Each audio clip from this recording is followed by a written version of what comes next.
Hey everyone, welcome to a brand new video of Mr. Footy Curious। कैसे हो आप लोग? कैसा गया आपका वीकेंड? कैसे गए आपके मैचेस और आपकी टीम ने क्या किया? इस वीकेंड बहुत बड़ी बड़ी खबरें आई हैं, बहुत इंपॉर्टेंट खबरें आई हैं। तो चलो स्टार्ट करते हैं वीडियो और बात करते हैं कुछ इंपॉर्टेंट रिजल्ट्स और कुछ इंपॉर्टेंट स्टोरीज की। Let's start.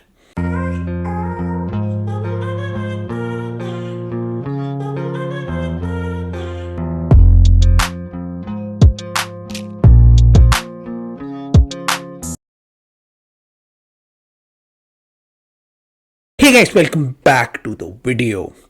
बहुत सारी खबरें, बहुत सारी स्टोरीज, बहुत सारे मैचेस हुए इस वीकेंड में। कुछ उलट पुलट के रिजल्ट्स भी आए और एक बड़ी खबर आई है, तो सबकी बात करेंगे।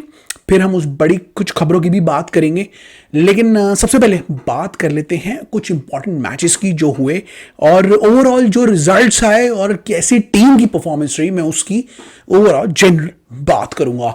तो सबसे पहले बात करते हैं कुछ बड़े मैचेस की जो हुए थे।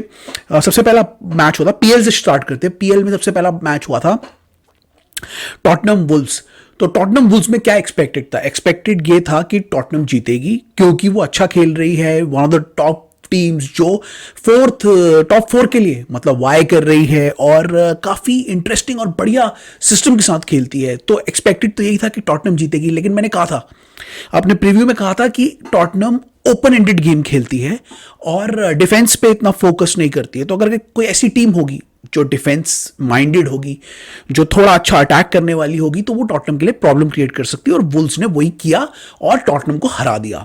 सबसे पहला शॉक रिजल्ट था ये। शॉक इन द सेंस था कि एक्सपेक्टेड नहीं था, लग रहा था कि फिर भी टॉटनम गोल मार के जीत जाएगी, लेकिन टॉटनम नहीं सक्सेसफुल रही और वुल्व्स ने जिता दिया। स्पेशली मैं नेटो की तारीफ करूंगा, बहुत अच्छे प्लेयर हैं, बहुत ही बढ़िया खेलते हैं और बहुत सारी बड़ी बड़ी टीम्स के रेडार पे भी हैं। तो he is one of the talents to watch out for in the future, मतलब किसी बड़ी टीम में। बट स्टिल ओवरऑल वुल्व्स ने काफी अच्छा खेला और जो टॉटनम की हाई लाइन को ऑफ कोर्स एक्सप्लॉइट किया, जो बहुत सारी टीम्स कर रही हैं। और इन द एंड क्या हुआ? हार गई, जो कि सरप्राइज नहीं था, मैंने एक्सपेक्ट नहीं किया था। बट क्योंकि वो इतना हाई लाइन खेलते हैं, इसलिए कोई भी टीम जो अटैक में अच्छी है, जो काउंटर अटैक्स में अच्छी है, वो उन्हें हरा सकती है टॉटनम को। और यही किया वुल्व्स ने और ये मैच जीत लिया। तो it was a big victory for Wolves. Wolves ने अपनी एक अच्छी जगह बना ली है। अब they are playing really well and they are looking like the Wolves जो सबसे पहले आई थी प्रमोशन लेके, जब वो बहुत अच्छा खेल रहे थे। तो वुल्व्स ने अच्छा खेला, पहला शॉक रिजल्ट दिया इस वीकेंड का।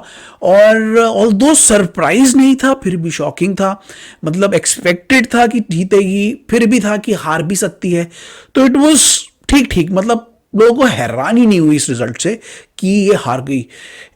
अगर टॉटनम को अब ढंग से खेलना है और थोड़ी कंसिस्टेंसी लानी है, आई थिंक पोस्टेकोग्लू को अपनी अप्रोच को थोड़ा चेंज करना पड़ेगा और थोड़ा सा डिफेंसिव माइंडेड भी होना पड़ेगा, क्योंकि अदरवाइज बहुत सारी टीम्स ऐसी हैं जो काउंटर अटैक्स करती हैं, स्पेशली प्रीमियर लीग में, और उनके पास फास्ट प्लेयर्स हैं, स्ट्रॉन्ग प्लेयर्स हैं जो आपके डिफेंस को ब्रेक कर सकते हैं। तो ये ध्यान रखना पड़ेगा पोस्टेकोग्लू को, अगर उन्हें टॉप 3 के साथ कंपीट करना है और कंसिस्टेंटली अच्छे रैंक पे लेके आना है टॉटनम को, तो they has to do it. Otherwise Tottenham will be found out और किसी ना किसी गेम वो बीच बीच में हारती रहेगी, मतलब उनमें कंसिस्टेंसी नहीं आएगी जो सब लोग एक्सपेक्ट कर रहे हैं। तो ये था पहला मैच। अब दूसरे मैच कौन से हुए? आर्सेनल और लिवरपूल के मैचेस हुए, जो आर्सेनल लिवरपूल जीत गए। एक्सपेक्टेड यही था कि आर्सेनल लिवरपूल बड़ी जीत से जीतेंगे, लेकिन इतना एक्सपेक्टेड नहीं था कि आर्सेनल इतने बड़े मार्जिन के साथ जीत जाएगी। सेम चीज लिवरपूल का, दोनों टीम्स को स्टार्टिंग में प्रॉब्लम हुई थी अपनी अपनी टीम्स के साथ, जैसे ब्रेंटफोर्ड के साथ लिवरपूल को प्रॉब्लम हुई थी, लेकिन इन दी एंड क्या हुआ? साला क्योंकि वापस आ गए हैं, ऑल्दो लिवरपूल को इंजरी इश्यूज हैं, बट साला वापस आ गए हैं, उन्होंने अपनी करामात दिखाई और साला ने गोल इन्वॉल्वमेंट्स रखे और इन दी एंड लिवरपूल को एक अच्छे मार्जिन से जिता दिया। तो साला was the key for Liverpool. Liverpool को स्टार्टिंग में ब्रेंटफोर्ड के साथ इशू हो रहे थे, बट क्योंकि उन्होंने ठीक से एंड दी एंड गेम को ठीक से संभाल लिया, इसीलिए उन्होंने ये मैच जीत लिया। उसके बाद आर्सेनल का मैच था, मतलब एक्सपेक्टेड तो था ही कि वो हरा देगी, बर्नली के साथ मैच था उनका, तो एक्सपेक्टेड था कि वो हरा ही देगी, और वही हुआ। आर्सेनल ने 5-0 से हरा दिया बर्नली को एंड एज एक्सपेक्टेड मतलब बर्नली को बुरी तरीके से हरा के वो जीत गए। और आर्सेनल ने 2 गेम्स में 5 ज़्यादा गोल्स करके ये दिखा दिया कि उनकी इंटेंशन काफी ज्यादा क्लियर है, स्पेशली इस साल के टाइटल के लिए। तो अब ये 3 हॉर्स रेस हो गया है, इसकी वजह से लिवरपूल जीत गई, आर्सेनल जीत गई, और अब जो टाइटल रेस हो गई है वो बहुत ही इंटरेस्टिंग हो गई है। मैं इन दोनों मैचेस की ज्यादा बात नहीं कर रहा, क्योंकि स्टार्टिंग में थोड़ी शुरुआत में दोनों टीम्स को इश्यू हुए थे, लेकिन बाद में जैसे जैसे मैच आगे बढ़ा, जैसे जैसे वो मैच में गई, उन्होंने अपने अपने मैचेस को अच्छा कंट्रोल कर लिया, और इन दी एंड बहुत तसल्ली से और आराम से जीत गई, और टॉप 2 टीम्स बन के बैठ गई हैं जो वो डिजर्व करती हैं। और अब देखते हैं कि आगे क्या होता है, बट इन दोनों टीम्स ने अपनी इंटेंशन क्लियर कर दी है कि ये दोनों अब टाइटल के लिए जा रहे हैं, और मैन सिटी के साथ ये टाइटल रेस में हैं। तो ये दोनों टीम्स भी जीत गई और टाइटल रेस को अच्छा एक मोड़ दे दिया इन लोगों ने। एक ऐसी टीम की मैं बात कर रहा हूं, मैनचेस्टर यूनाइटेड की बात कर रहा हूं, जो फिर से जीत गए और उन्होंने अपना जीतने वाला मोमेंटम कंटिन्यू रखा, और रास्मस हॉयलैंड ने दिखा दिया कि वो उन पे जो फेथ किया था स्टार्टिंग में, वो कुछ कर नहीं रहे थे, ज़्यादा कुछ कर नहीं पा रहे थे, बट अब धीरे धीरे he is beginning to score, और उनके स्कोर करने से अब मैनचेस्टर यूनाइटेड धीरे धीरे जीत रही है, मोमेंटम गेन कर रही है। ऑल्दो इस मैच में मैनचेस्टर यूनाइटेड का कंप्लीट कंट्रोल नहीं था, स्पेशली सेकेंड हाफ में, जहां पे लूटन काफी अटैक कर रही थी और ऐसा लग रहा था कि लूटन वापस आ जाएगी, बट किसी तरीके से इन दी एंड उन्होंने इस गेम को मैनेज कर लिया और अपनी जो जीत की जो विनिंग स्ट्रीक है वो बरकरार रखी है। तो उनके जीतने से क्या हो गया है अब कि अब 4th पोजीशन के लिए बहुत सारी टीम अब वाई कर रही हैं। पहली 3 जो टीमें हैं वो तो अलग ही हैं, उनको तो आप छोड़ ही दो। दूसरी जो लाइन में है अब टीमें, उन्होंने 4th पोजीशन के लिए अब वाई कर रही हैं, जिसमें टॉटनम है, न्यूकासल है, एस्टन विला है, वेस्ट हैम है और मैनचेस्टर यूनाइटेड है। तो अब देखते हैं कि इनमें से कौन सी टीम 4th 5th पोजीशन को लेती है, बट ये सारी टीम्स अब अपने अंदर थोड़ी कंसिस्टेंसी ला रही है, और इस टाइम पर ऑफ द मतलब जो अभी जो सीजन चल रहा है, इसमें आपको कंसिस्टेंसी लाने की बहुत ज़रूरत है, विंस की बहुत ज़रूरत है, चाहे आप जैसे भी जीतो। जैसे अभी मैनचेस्टर यूनाइटेड की विन इतनी कन्विंसिंग नहीं थी, बट वो जीत गए, और जीत अभी बहुत ज़रूरी है, 3 पॉइंट्स इकट्ठा करना ज़रूरी है, और मोमेंटम बनाना अभी बहुत ज़रूरी है, जो मैनचेस्टर यूनाइटेड ने बना लिया है with all the recent wins. तो ये बड़ी इंटरेस्टिंग फाइट होगी फॉर 4th पोजीशन। ये देखना है कि कौन सी टीम अब 4th और 5th पोजीशन लेगी और कौन सी टीम यूरोपियन कॉम्पिटिशंस में आएगी। Very interesting fight for all of the sports. तो मजा आएगा देखने में, आने वाले मैचेस भी बड़े इंटरेस्टिंग होंगे, उनकी बात हम बाद में करेंगे, बट फिलहाल के लिए ये सारी टीम्स जीत गई हैं। और एक बड़ा मैच हुआ था जिसकी हम बात कर लेते हैं, जो इस वीक का मेन मैच था, वो था मैन सिटी वर्सेस चेल्सी, जिसमें एक्सपेक्टेड था कि मैनचेस्टर सिटी जीतेगी और बुरी तरीके से हरा देगी चेल्सी को, लेकिन ऐसा नहीं हुआ। चेल्सी ने इस टीम के साथ बहुत अच्छी फाइट दिखाई, बहुत अच्छा डिफेंसिव वर्क किया। एक्सेल जितासी, मालो गुस्तो और लीवाई कोलविल ने बहुत अच्छा खेला, डिफेंसिव लाइन सॉलिड रखी, गोल भी किया पहले, और एक टाइम पे ऐसा लग रहा था कि चेल्सी लीड भी ले लेगी फर्स्ट हाफ में। सो it was a good game plan जिसके साथ चेल्सी आई थी कि डिफेंस सॉलिड रखना है और काउंटर अटैक्स करने हैं, जो उन्होंने किए, और काफी हद तक मतलब मैनचेस्टर सिटी को दबा के रखा, specially in the first half, जहां पे ऐसा लग रहा था कि चेल्सी एक पर्पस के साथ खेल रही है और उनके प्लेयर्स ये मैच को जीतने आए हैं। तो it was a very good display, surprising display from Chelsea, जैसा उन्होंने पिछले मैन सिटी गेम के साथ किया था, इस बार भी उन्होंने यही किया। स्पेशली मैन सिटी के खुद के स्टेडियम में जो उन्हें चुनौती दी, वो मैनचेस्टर सिटी भी एक्सपेक्ट नहीं कर रही थी। इतना ज्यादा डिफेंस में जो डिफेंसिव सॉलिडारिटी जो उन्होंने दिखाई सेकेंड हाफ में, ऑल्दो मैन सिटी ने ट्राई किया मतलब स्कोर करने की, लेकिन वो फिर भी 81 मिनट तक स्कोर नहीं कर पाए और काफी हद तक डिफाई रखा चेल्सी ने। इन दी एंड क्या हो गया, चेल्सी ने सारे ही डिफेंसिव चेंज कर दिए और अटैकर्स बिल्कुल ही हटा दिए, तो जो उनको अटैकिंग का मौका भी मिल रहा था उसमें वो ज्यादा अटैक नहीं कर पा रहे थे, और इसी की वजह से मैन सिटी वापस आई और उन्होंने एक गोल किया लास्ट में और मैच को 1-1 ड्रॉ कर दिया। इससे क्या हो गया, इस ड्रॉ से बहुत ही इंटरेस्टिंग अब लीग बन गई है, और जो टॉप 3 के लिए जो अब फाइट चल रही है बहुत इंटरेस्टिंग हो गई है, क्योंकि सिटी अभी 3rd पे बैठी है इस ड्रॉ के बाद, लेकिन उनके पास 1 गेम इन हैंड है। तो देखते हैं, बड़ी इंटरेस्टिंग फाइट होगी, क्या होगा, कौन जीतेगा, अभी कुछ पता नहीं है टॉप 3 में, क्योंकि जो 3 टीमें हैं ना, आर्सेनल, लिवरपूल और मैन सिटी, ये तीनों इस डिटर्मिनेशन के साथ आई हैं कि इस बार ये लीग जीत के जाएंगी। तो ये जो ड्रॉ था बहुत ही इंटरेस्टिंग ड्रॉ था। पॉच का गेम प्लान बिल्कुल काम कर गया और काफी उनको तारीफ भी मिली अपने गेम प्लान के लिए। चेल्सी के प्लेयर्स ने बहुत मेहनत की, बहुत अच्छा खेला, सारे प्लेयर्स ने काफी अच्छा परफॉर्मेंस दिया। बस गोल के फाइनल थर्ड में वो लोग क्लिनिकल नहीं थे, अदरवाइज चेल्सी ये मैच जीत भी सकती थी और अगर जीत जाती तो बिल्कुल ही अपसेट हो जाता। लेकिन फिलहाल के लिए ड्रॉ भी हो गया, वो भी बहुत बड़ी बात है चेल्सी के लिए, क्योंकि सबने यही एक्सपेक्ट किया था कि चेल्सी इस मैच में बुरी तरीके से हार जाएगी। So it was a good win from Chelsea. Axel Disasi को मैं बोलूंगा बहुत अच्छा खेले वो। लीवाई कोलविल, मालो गुस्तो, आपके फर्स्ट फाउल के बाद आपके ये मोइसेस काइसेडो भी बहुत अच्छा खेले, एंजो भी ठीक ठाक खेले, पामर ने भी डिसेंट खेला, जैक्सन ने भी काफी अच्छा लिंकअप प्ले किया। सो it was a very good display from Chelsea team. एक अब लग रहा है चेल्सी में थोड़ा थोड़ा बिलीफ आ रहा है, थोड़ा थोड़ा जोश आ रहा है और जैसे जैसे चेल्सी अब ये मैचेस जीतती जा रही है वैसे वैसे अब दिख रहा है कि ये चेल्सी की टीम में कुछ है। अगर इन्हें सही से स्ट्रक्चर दे, इस मैच में स्ट्रक्चर ही दिया गया था इनको, अच्छा सही से स्ट्रक्चर दे, सही के रोल डिफाइन करे तो ये टीम भी बहुत अच्छा कर सकती है और आने वाले टाइम में बहुत अच्छा परफॉर्म कर सकती है। सो it was a fantastic win from Chelsea, fantastic draw from Chelsea. और देखते हैं आगे इस मोमेंटम को वो कैसे ले जाती है, क्योंकि नेक्स्ट मैच है कारबाओ कप का final with Liverpool. So let's see what happens next week, उसकी हम बाद में बात करेंगे। But this was the overall result of Chelsea and Man City. तो ये था पीएल का रिव्यू। अब हम चलते हैं ला लीगा में, बात कर लेता हूं रियल मैड्रिड और बार्सा की, जो दोनों टीम्स इस वीक में बहुत थके थके लगे, अच्छा नहीं खेले। दोनों ही टीम्स बहुत स्लगिश लगे अपने अपने मैचेस में, लेकिन एक डिफरेंस था जो अब शायद में भी एक टर्निंग पॉइंट हो सकता है ला लीगा में। वो था कि बार्सा अपना मैच जीत गई, खराब खेल के भी जीत गई, और रियल मैड्रिड ने अपना मैच ड्रॉ कर दिया। तो क्या हो गया, बार्सा ने 2 पॉइंट की जंप ले ली है रियल मैड्रिड पे। और अब यह देखना है कि इस रिजल्ट के बाद क्या ला लीगा में टाइटल रेस दोबारा से स्टार्ट होती है या नहीं। ऑल्दो अभी भी बार्सा बहुत पीछे है और रियल मैड्रिड अभी भी कंफर्टेबली आगे है, बट कुछ कह नहीं सकते, अभी भी गेम्स बचे हैं और ऐसे ही 1-2 रिजल्ट्स के बाद कुछ भी हो सकता है।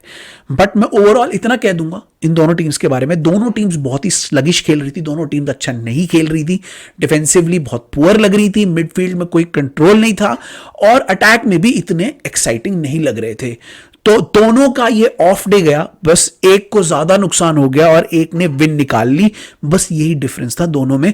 अदरवाइज दोनों के लिए ये बहुत ही बेकार दिन था और बहुत ही बेकार वीकेंड था। दिन तो नहीं था, अलग अलग दिन में मैच हुए थे, बट बेकार वीकेंड रहा।